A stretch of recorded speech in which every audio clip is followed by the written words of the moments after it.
Okay, hi. So we finished hair design, which means on Friday morning, you guys are gonna have a test on hair design. So y'all need to pass it, which means y'all need to start studying so that you can get your test passed, right? It's a whole object. So today we're gonna start on shaving. We have this shaving chapter, right? It's 108B. I know Ruben's in outer space. Ruben's in outer space. 108B.1.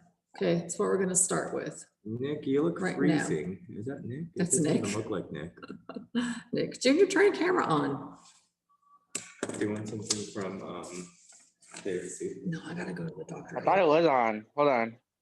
Turn it back on. Okay, so we're gonna start with this history here. Let me share my screen. Hold on a second. Let me get this on here. Where'd it go? Here we go.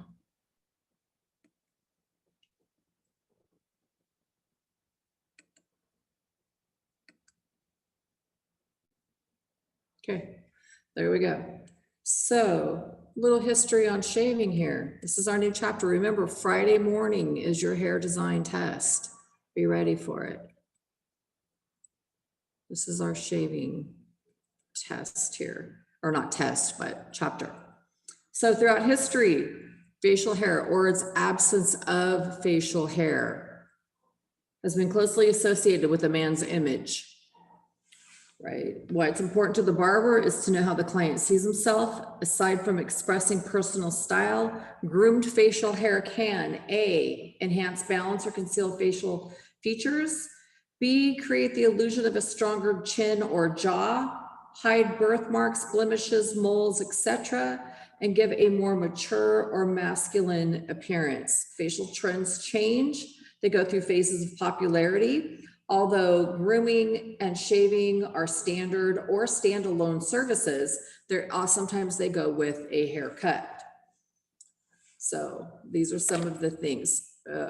What that you want to achieve while you're shaving is enhance or balance or control, right? Control facial features, control facial hair. Shaving is the removal of hair from the face and neck using a bladed implement. Without causing irritation to the skin, facial hair enhances, balances, or conceals facial features. So, just a little fun fact here on shaving. Over 25,000 hairs, as hard as copper wire, and some of the same thickness are what beards are made out of. A man will spend an average of more than 3,000 hours of his life shaving. Okay, so Egyptians encouraged soldiers as a defense measure to stop enemies from grabbing their hair in hand-to-hand combat. They encouraged shaving during your hand-to-hand combat. Shaving spread throughout the world. Men of unshaven societies became known as barbarians, meaning the unbarbered. Okay, so practice of women shaving legs and underarms came much, much later. This is like 330 BC when all this started. Early times, men used things like stone, flint, clamshells, and other sharpened materials to shave with. Later experimented with bronze, copper, and iron, and in recent centuries used steel, adaptedly called cutthroat razors for obvious reasons. So men, they needed to shave. Ancient Romans thought that lack of major body hair was some kind of a terrible deformity, but not in Egypt, where priests believed that body hair was shameful and unclean. Okay, so sometimes people were using things like stones to rub the hair off if they couldn't find a way to shave it. So many men, women, and even children of Egypt, ancient Egypt, shaved their heads bald and wore made wigs, which were preferred over a natural head of hair for protection of the sun's harmful rays, also to help delouse people. So that was pretty interesting. What's the louse? bugs, lice, to get rid of your lice. They would shave their heads to keep the lice down, right? Because a bald head could be easily washed and dried and you didn't have to worry about all the lice. And then you could put, head dressings on top of it. A bald head didn't feel itchy under a wig or create a place for lice to live. So everyone started shaving everywhere eventually. So being hairless was known as being cooler and bug-free in ancient Egypt, and they shaved everywhere. Isn't that so interesting? Okay, so some of these Egyptian men thought that wearing facial hair was a sign of personal neglect. Egyptians who could afford to normally keep a barber at their household staff did. So in Mesopotamia, barbers were held as the highest regard by society as like a doctor. So they were looked upon very highly. Sometimes on certain occasions, the heads of Egypt wore artificial beards, which were strapped on with a string and fastened beneath their chin. So about 30,000 BC, they found these cave paintings that showed men using like seashells and rocks and things like that to tweeze the hair. They found flint blades, which dated back as 30,000 BC. So during this time, these men not only, shaved all their body hair off, but they also enjoyed cutting designs in their skins and then putting colored inks in them. So you ended up with like a tattoo. So what else do they have? So Roman men, about 500 BC, Roman men that had money had a skilled live-in servant to shave them. Otherwise, they started their day with a trip to the tonsor, or the barber, who shaves a face with an ironed novocilia or a Roman razor. This type of shaver corrodes quickly, which becomes blunt, so most customers got cut. But they fixed your cuts by applying to the face a soothing plaster made from a special perfumed ointment and spider webs soaked in vinegar and oil to help stop the bleeding. But Roman men flocked to the barbershop daily because they were a great center for news and gossips. So about 400 BC, in India, men are sporting well-trimmed beards, but they shave all the hair off of their chest and pubic area. And the woman is removing hair from her legs by singeing it with a lamp. So let's see. In 300 BC in Rome, young men of about 21 are required to have their first shave. They kick this off by celebrating their official entry into manhood with an elaborate party. Other friends are invited to watch and give the novice a bunch of gifts.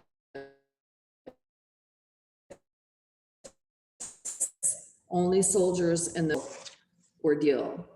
Isn't that interesting? What else do we got?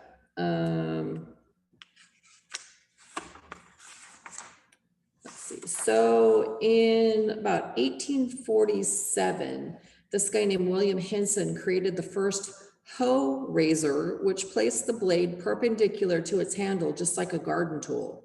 It changed forever the way the men will grip his shaver. By the late 1800s, shaving soaps, shaving lotions, homemade, tonics using cherry laurel water were real popular being made.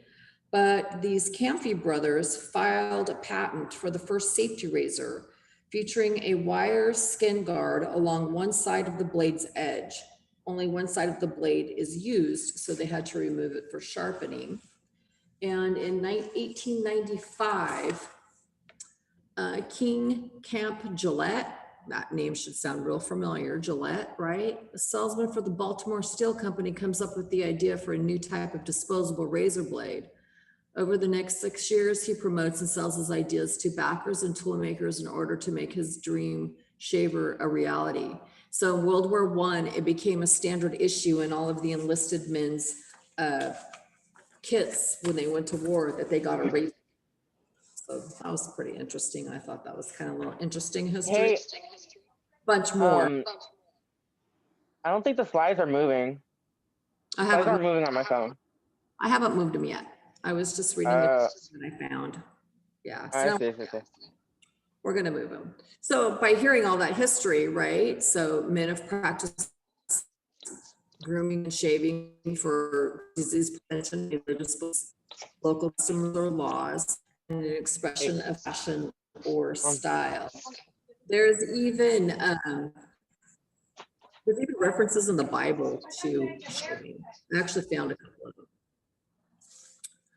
So prehistoric age, known as the Paleolithic age, is where they first found shaving, right? The clamshells, the sharpened teeth, the sharpened rocks, those types of things. Ancient Egypt preferred hairless or false beards. Facial hair was a reflection of social status, so was hair color also in that time. Shaving indicated affluence. Upper class Egyptian men had full-time barbers. Pharaohs and queens wore false beards. The queens wore false beards. Temple priests had entire body shaving, including head, face, everything. Right.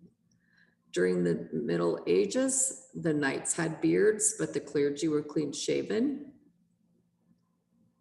And this is where you can find some of the references to the Bible in that time. One of them to the references in the Bible is Ezekiel 5:1. And it says, "Son of man, take thee a sharp knife and take thee a barber's razor and cause it to pass upon thy head and upon thy beard." So there's your reference. There's several actually, I looked them up. So 16 to 1800s. This is when a lot of stuff happened in the whole realm of barbering. First patent in 1880.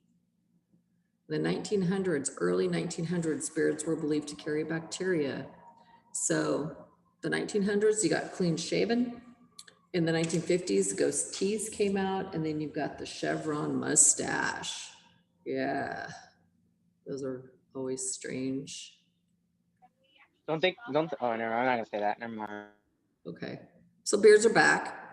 You know, just like every other hairstyle and every other clothing trend, it goes in and out depending on, you know, the years or the eras. Just they come back with a little bit of a twist. So beards are pretty popular right now.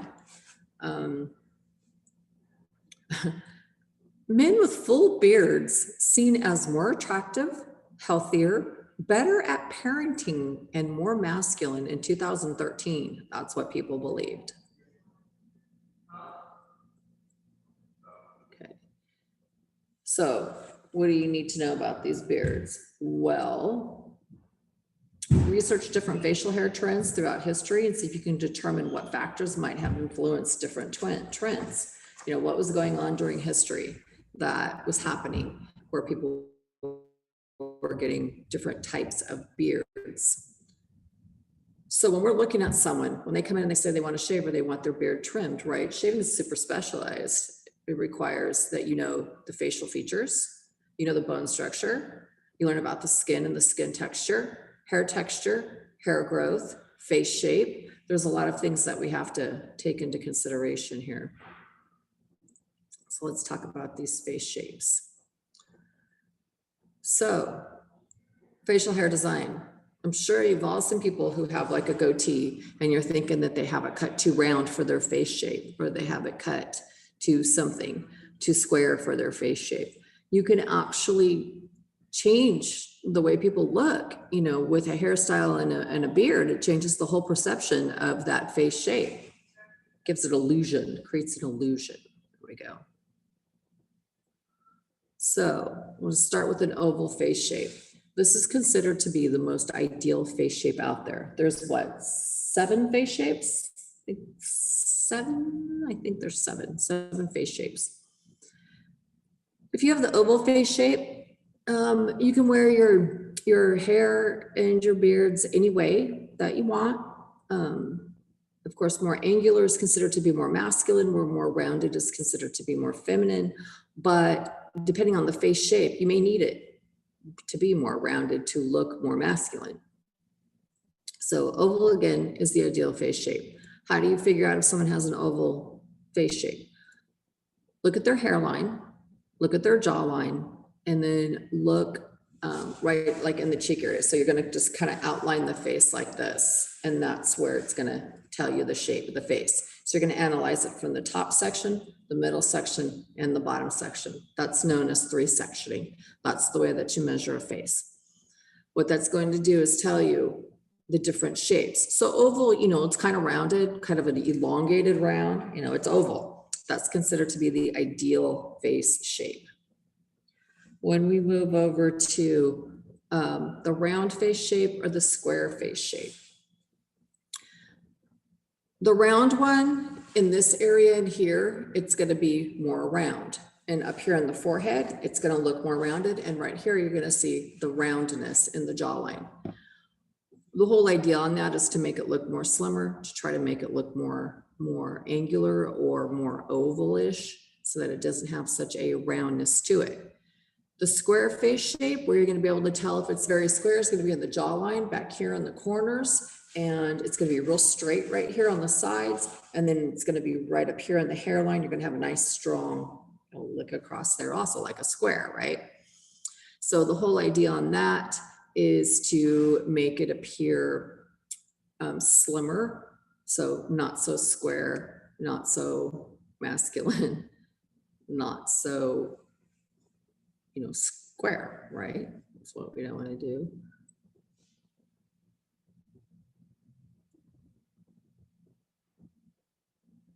So then we have oblong face shapes, which is a very long face. It could be more of a rounded jaw. The whole idea on this is to make it look shorter, right? So you can add a beard, you can add a mustache, but you don't want anything too long because you don't want to make it look long. So we want to make it look a little bit shorter. And then we have the pear face. The pear face is very heavy through the bottom here. It's larger on the bottom down here than it is on the top. And the whole idea of that is to minimize that area, make it look a little bit more narrow. Then we have diamond, which is going to be more narrow at the top and more narrow in the jawline, but wider through the cheek area. And then we have the heart-shaped, which is going to have the widest portion at the cheeks and be a little bit more pointy in the chin because, you know, that's how the shape of a heart. The whole idea of that is to make that jawline look a little bit more wider and more narrow at the cheekbones because that is the widest part of the face. So there's a few different things you can do to change the look of the face. So then when we talk about the profile, we have 3 types of profiles out there that we should be aware of. The first one is straight. So if you're looking at someone from the side and you're going from the hairline to the jawline or to the chin, the hairline to the chin there, is that pretty well proportioned to kind of sink in, or does it kind of protrude out a little bit? So this is the straight one. This is the one that goes, you know, straight up and down there. Hey, can you repeat that? You kind of like buzzed up a bit right there. Okay, so this is the straight. When you're looking at this, we want to look from the hairline to the tip of the chin. As you can see, it's pretty much in a straight line. I mean, of course, the nose is going to protrude, but that's going to happen on everyone. So from the hairline to the tip of the chin, this is pretty much a straight line. You know, if we're looking at it just going straight up and down, you know, that's how we know what this straight one is. But you said it would make the nose more narrow, right? Well, it's gonna look more, you know, the nose is going to be sticking out a little bit more because the nose always does on all of these. But what we want to look at is the top of the hairline. Here, let me show you how you look at this. Hold on, let me get this right here. I think I can write on this. Maybe, oh yeah, I can. Okay. So what we want to look at is from here coming down like this. See, that's kind of like a straight line, right? So that's telling us that that is a straight profile. So when we go to the next one, oops, let me come back over here. Oh. Can you give me an onion? Huh? Can you give me an onion? No. Hey. Okay, so then when we come down to the convex, which means that it's going to be like protruding out a little bit. How the other one was more of a here as we look at it, because see how the forehead kind of slopes a little bit here, kind of comes out and then goes in, right? This is convex, which is a prominent nose, which means that the nose is just basically sticking out a little bit farther.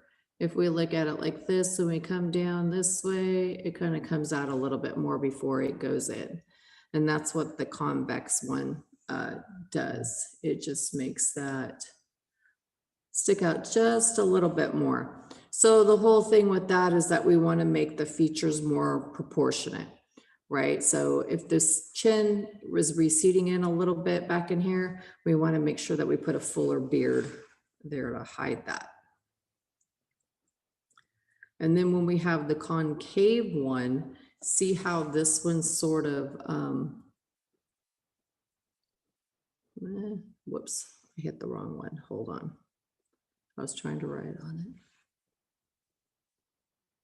it. Okay.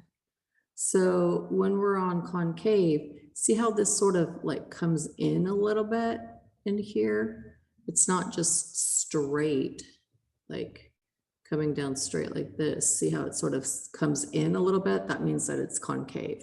So the whole idea with that one is we want to make it look again, like it's not so elongated. So a fuller mustache, a full beard, trim shorter at the chin, left fuller at the sides is going to give the illusion of being more, more of a straight profile.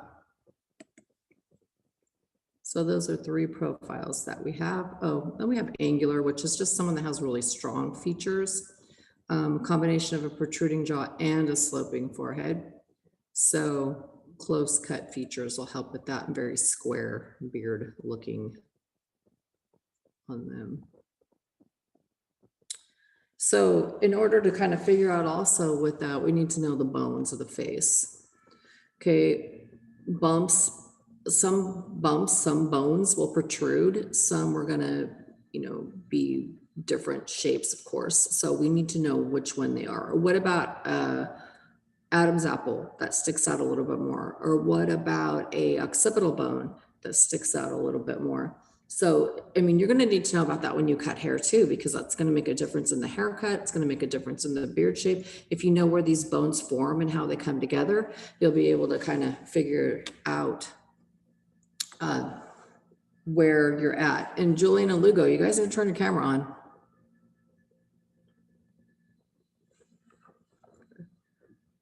So we have 14 facial bones, and we have 8 cranium bones, which makes a total of 22 bones in your skull.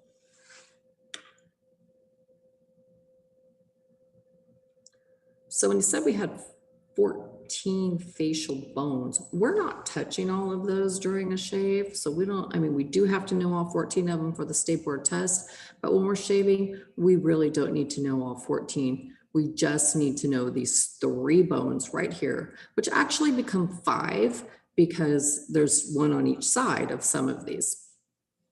So the first one that we're going to look at is the mandible, which is your lower jaw, which we definitely need to know for shaving. That lower jaw has 1 bone. It's one big bone. It's the largest bone of your face. The maxillae are your upper jaw, or your upper lip bone, your upper jaw, and there's 2 of those. So right in the center, where we have this little thing right here in the center of our face, or center of our lip, that's kind of like where they separate. And so it does make up 2 bones though. So you'll need to know where those are located. And how far out do they go before they hit your zygomatics, which are your cheekbones? And you have 2 of those. So where's the transition between where the mandible hinges, where the zygomatics meet with the maxillae? Where does that transition on someone's face? Need to know that for quite a few reasons. It may be higher or lower on some people. But if you're shaving or if you're even doing a facial or something over that and you don't hit those just right, you could cut the person, you could actually cause a bruise, believe it or not, but you can. So let's see, 6 and 7. Oh yeah, that's 6 and 7. So the nasal, that's also 2 bones, and that forms the bridge of your nose. And the lacrimal is the smallest and the most fragile bones in your face, and they are part of your eye socket. But we're probably not going to be shaving anyone's eye socket. But those are bones in your face, and you do have to know those for state board. You also have to know your ethmoid and your sphenoid, ethmoid, sphenoid. No, sphenoids are your cranium. So in your head, here we have our frontal, which is our forehead. And you guys do shave that. When you do lineups, if you're doing straight razor lineups, you will be shaving that. The parietal bones are on the sides of the head. You have 2 of those. The occipital bone is the bone that protrudes out in the back. And then you have your temporal bone, which is your 2 temple bones. So again, you have 4, 5, 6 bones there that we really have to know about a little bit more because we're working on those. Other bones that are on there that make 8 are your sphenoid, which is behind the eyes and the nose. That's the one that connects all of the bones of your cranium together. So Miss Janie says if you cut the top of your head off and you look straight down, you're going to see a little bone right behind your eye area that everything just kind of connects to. And then your ethmoid is between your eyes and it forms part of your nasal cavity. We're definitely not going to touch that bone. But it's there. You need to know it's there to pass your test. When we get to the neck, we do shave the neck.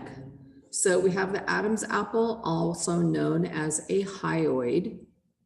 It is a protrusion of thyroid cartilage just below the hyoid bone surrounding the larynx. So the larynx is your isn't that your voice box? I think it is. So when shaving the front of the neck, we have to pay really close attention to that Adam's apple because it's sticking out.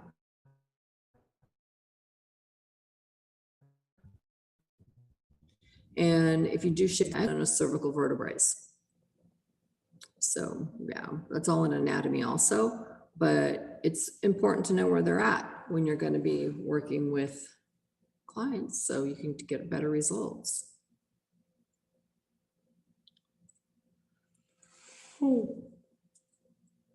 So when you shave, you exfoliate, right? You're exfoliating, you're like scraping the top layer of skin off. So again, knowing the type of skin, it's really important. I know for myself, I do shave now on my face. I know you guys didn't want to know that about me. I used to wax and my skin becomes super irritated now, so I can't wax anymore. So yeah, we do need to know about shaving, especially as you get older. You can do skin irritation if you don't shave correctly on someone, as well as causing ingrown hairs and all that great stuff. But you can irritate their skin, which is not good. There's all kinds of things that can happen that we do not want to be responsible for. So this is why we need to know about their skin.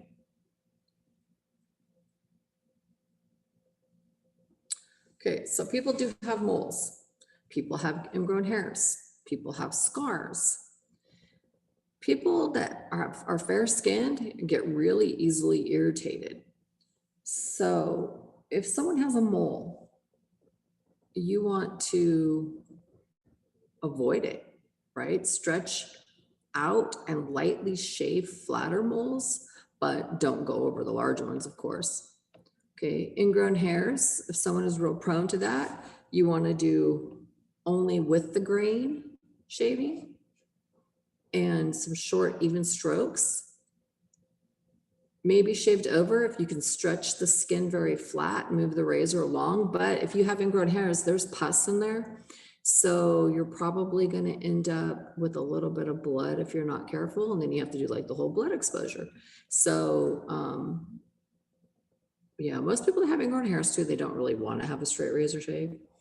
But some people do. Would it help to do a facial though? Like the steam towel? You could, I mean, but if there's pus present, then that means that there's bacteria present, and we're supposed to avoid those areas when we're working on them, because if we break that skin, that bacteria becomes, you know, out in the air. And if you don't clean the skin properly, it can move over to another spot, and then they wake up in the morning and they have like a pimple or something because that bacteria has invaded the next pore, the one next to it. Right? I mean, have you ever like woke up in the morning and popped a pimple and then the next day it's still there, or you have one next to it? That's because all that bacteria has been cleaned out of it. So it just like produced more bacteria. So it's real important that we know, you know, how the skin and how to move around it with the razor so that we don't cause that irritation or we don't cause that razor burn. So when we're shaving, we want to hold that razor at approximately 30 degrees. Okay, I mean, you can go more and you can go less depending on the area that you're on, but the word starts 30 degrees. That's what you should strive for. Okay, we don't want to have repeated strokes in one area because that can cause irritation.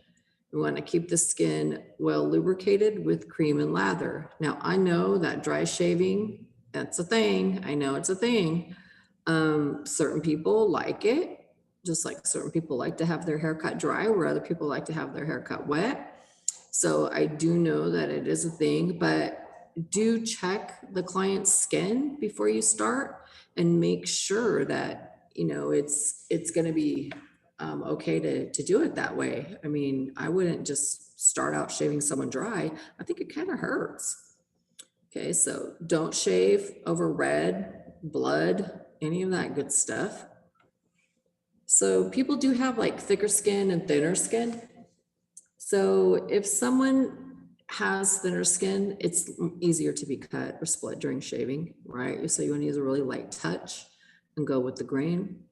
Angry skin is skin which layers have been removed by aggressive shaving. It's going to be red, it's going to be irritated, it's going to look very, very ugly. If you break the skin, right, bleeding might be there, especially if the surface is uneven when you're shaving. A lot of times, maybe someone has acne scars or just their bone structure, their skin doesn't make their shaving area nice and smooth and straight across. So there could be some broken skin there. So we want to be really careful with that. Razor burn is something that happens. Again, that can happen from shaving the wrong way. It could happen when the razor is dull, the skin's not properly lubricated. There's lots of things that can cause that. It can have stinging, it can have itching, and it can have burning, and it can have it all at the same time. Okay, so we want to make sure that we use a fresh blade every single time. Not too much dry shaving there, and not too much pressure, because that can cause ingrown hairs. So before you use the razor also, you know, they want you to prep the skin, right? Put the shaving cream on, steam towel it, remove it, re-lather the face. But there's also the part where you could, where you can like prep the blade too. And I know that there's some companies that say to set the blade in warm water for like 5 minutes before you even start shaving, just to kind of like help prep that blade, get it ready for the face. So that's one thing that you can do. Oh, here we go. So not only do you get ingrown hairs, but there are some bacterial and fungal infections that you can get, and they kind of look like ingrown hairs. So you might not know the difference, and you should probably just refer your client to a doctor anyways, because you cannot sit there and say like, oh yeah, you have folliculitis barbae, because you can't diagnose, you're not a doctor. But, you'll know after you see them for a while that maybe it could be this, maybe it could be that, because you don't know, because you're not a doctor. And they do look like ingrown hairs. A couple of them look like ingrown hairs. The folliculitis does look a lot like ingrown hairs. So that's why we have to refer to a doctor. So what do you have if you get the folliculitis barbae, the pseudofolliculitis barbae, the psychosis barbae, or the tinea barbae? They're all fungus. They're all fungus infections. So folliculitis, it's like a staph infection, which is caused by bacteria, right? It's hair surrounding the hair follicle, inflamed with redness and pustules. So it can look like ingrown hairs.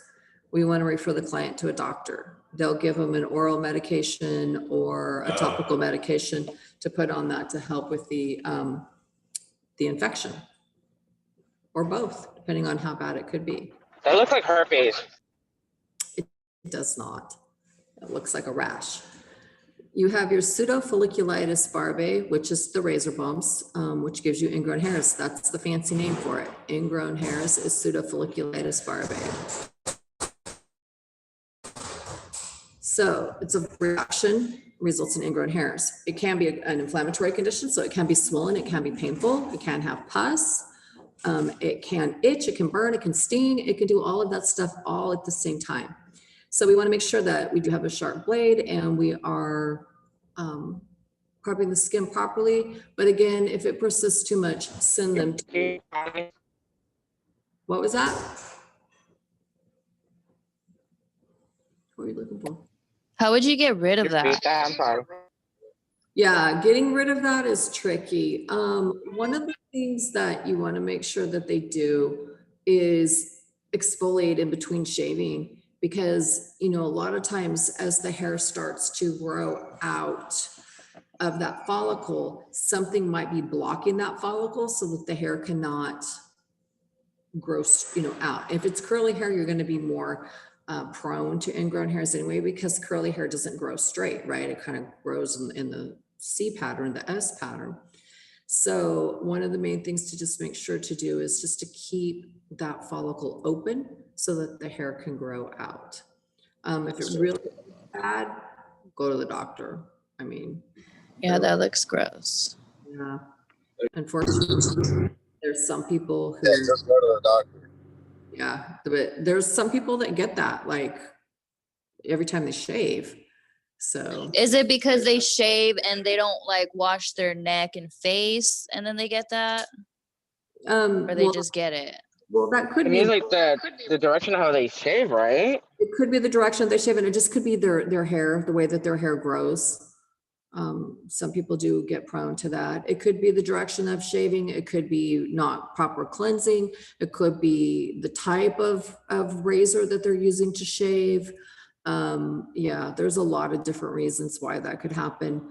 So going to see a doctor is a good one. Just sometimes a simple toner could help prevent some of that. When they finish shaving, just put a toner on it, instead of just washing it off with water, to help kill the bacteria that might be on the skin. There's several different ways that can help with that, but mostly, if someone gets it, it's just trying to see what works for them, because not everything works for every person, unfortunately.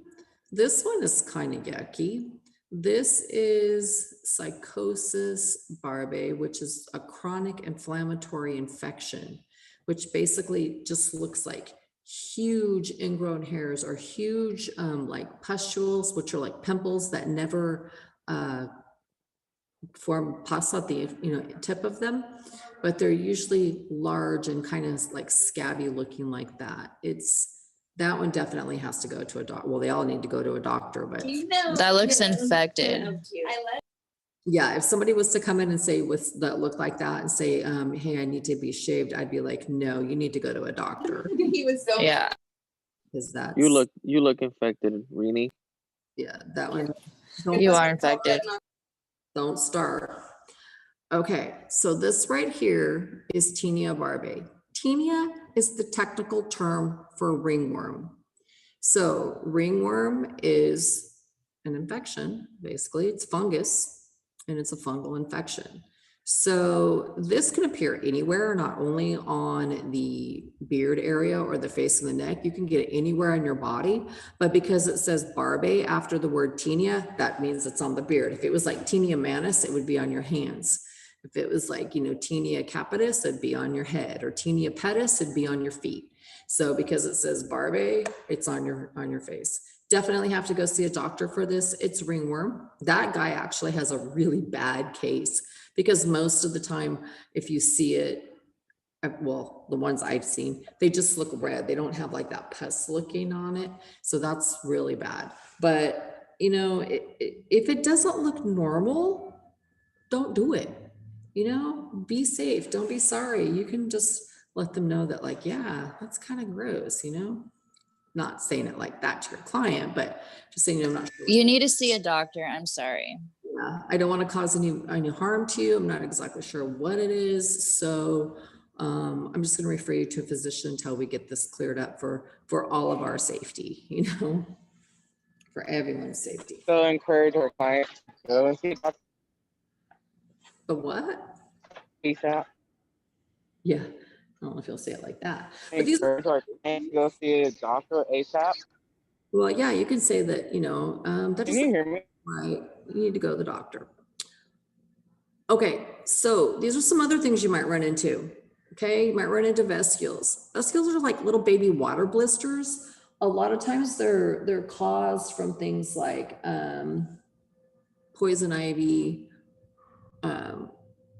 Yeah, that's about it that I could think of right now. Anyways, poison ivy. What does it say? It doesn't in our book, but we will see these little water blisters like this. It's usually caused, sometimes it can be caused from like an allergic reaction to something, basically is what happens right there. So you may see that. You may see pustules. Those are big pussy pimples. Hives, people have allergic reactions again. They're going to get hives. Those things right there, wait till they clear up before you even touch the client. Tumors, people get those little nodules on their bodies. It happens. They're all known as primary skin lesions. You can actually work around that. You just have to be really careful when you're going around those things. Okay. Secondary skin lesions here. Yeah, you'll see these too. You have psoriasis. Psoriasis is real common. People have it all the time. You can, it's not contagious. You're not going to catch it. But one of the things with psoriasis, I heard you can though, can you? If it like pushes out? No, but psoriasis is not contagious. It can look really gross. It can look kind of like, oh, what do you have going on there? If it's irritated, I wouldn't go near it. Sometimes people have it, around their hair. A lot of times around hairlines, I see it a lot.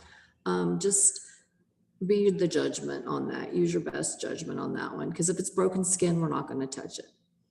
Okay. A crust is like a scab after somebody has gotten cut or scraped or something like that. So yeah, once it heals, fine, we can work on it. Scales, that is also like psoriasis there. It's the little scaly part of the skin.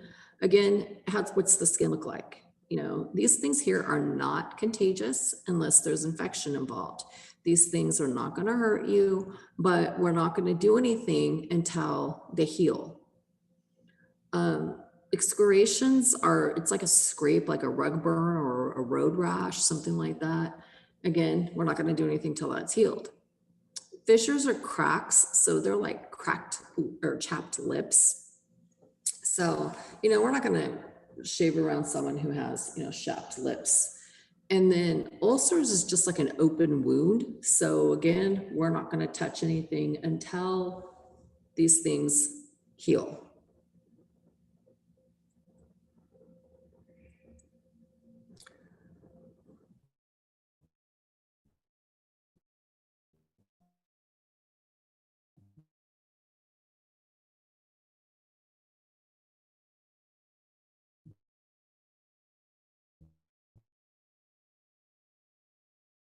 So when we talk about hair, we're going to determine the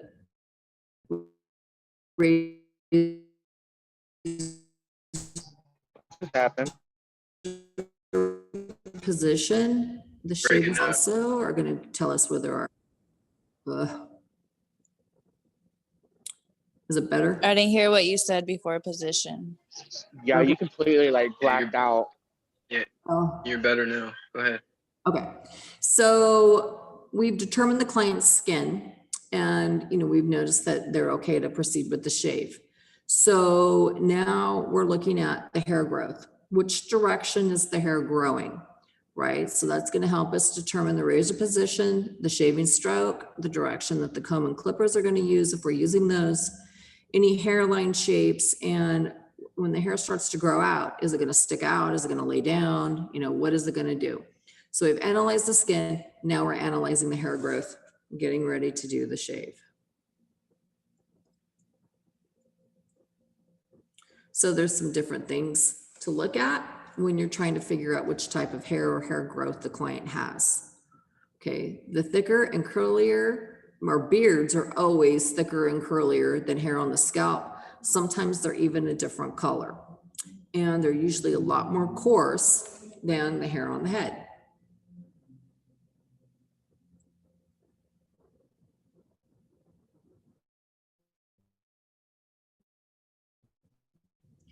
So beard hair texture varies, coarser, towards the chin and finer on the sides, or vice versa. You can soften the hair with products, beard oils, beard creams. Those are pretty popular. Sometimes even before the shave, before the shave, you're going to want to use a steam towel to soften that up. If the beard is extremely coarse, you may need multiple applications of a steam towel or some pre-shave creams, some pre-shave oils. Oil's nice to help soften it, and then like a gel helps really nice to glide across it. I use that. What kind of oil? A beard oil or shave oil. Crew makes a really good shave oil. I like that on coarse hair first. I use that, and then I use just the Elegance shave gel over the top of it, because the shave oil will help just really soften it up a little bit more. It's a good combination for really coarse hair. So as the beard grows longer, coarseness and degree of curl can also influence the amount of expansion. Extra care required when strong coarse hair is combined with weak or sensitive skin. And you do see that. I know a couple of people like that. Okay. So curly hair, tightly curled hair, they're more prone to ingrown hairs. So make sure that you've softened it, pre-shave oils, pre-shave creams. Use short, smooth, light strokes without any pressure while shaving. Avoid strong pressure with any tool. Never shave against the grain. You're going to avoid the risk of an ingrown hair. And don't shave too close. So clients, gentle cleanse and exfoliate. Shave every couple of days unless they have hair that grows really, really fast. Use single blade safety razors. Apply after shave, preferably with a aloe, and also some type of a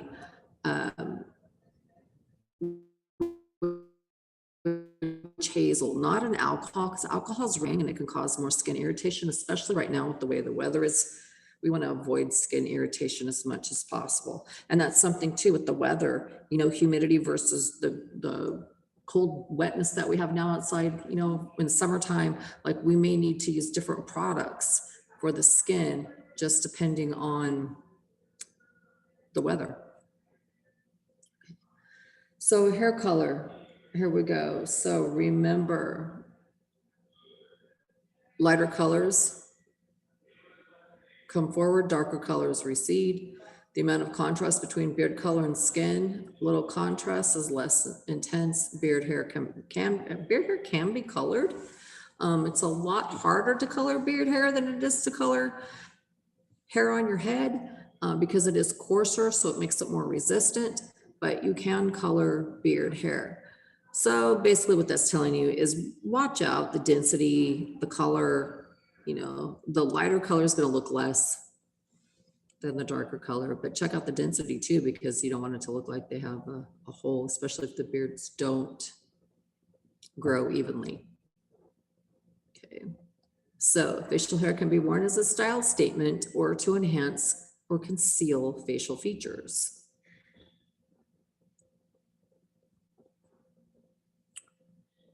So we have our neck shave. We're shaving. Actually, you know what? That's a fifth of space, not neck. So we want to remove the hair from the face with a razor without causing irritation. And how do we do that? We prep, we lather, we do post-shave treatments. We can lather as many times as necessary. We can steam as many times as necessary, so that we get the nice even glide. See that razor that he's using in that picture there? That one is an actual full blade that would be sharpened, which we don't use in California. We use disposable blades that have to be changed after each client. And sometimes, depending on the coarseness of the hair, you may need to use more than one blade during the shave. Like you might do one side of the face with one blade and then change the blade out of the razor and do the other side of the face. I mean, just depending on the type of razors that you use. Yeah, that could be done. Oh, I don't know what I just did to that. Okay. So we have a once over shave, a first time over shave, or a once over shave, and a second time over shave.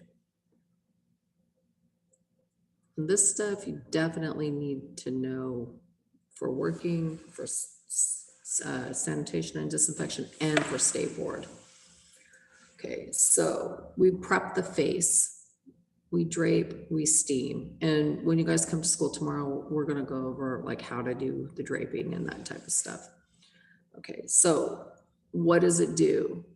Well, the draping, you know, keeps the clothes clean, right? The prepping is like the lathering, and shaving cream has like a cleansing agent in it. So the whole purpose of shaving cream is to like cleanse the face also, but it lifts the hair up and it just like softens it a little bit so that you can go ahead and shave over it very nicely. And with the steam towel, you know, it helps soften it a little bit more.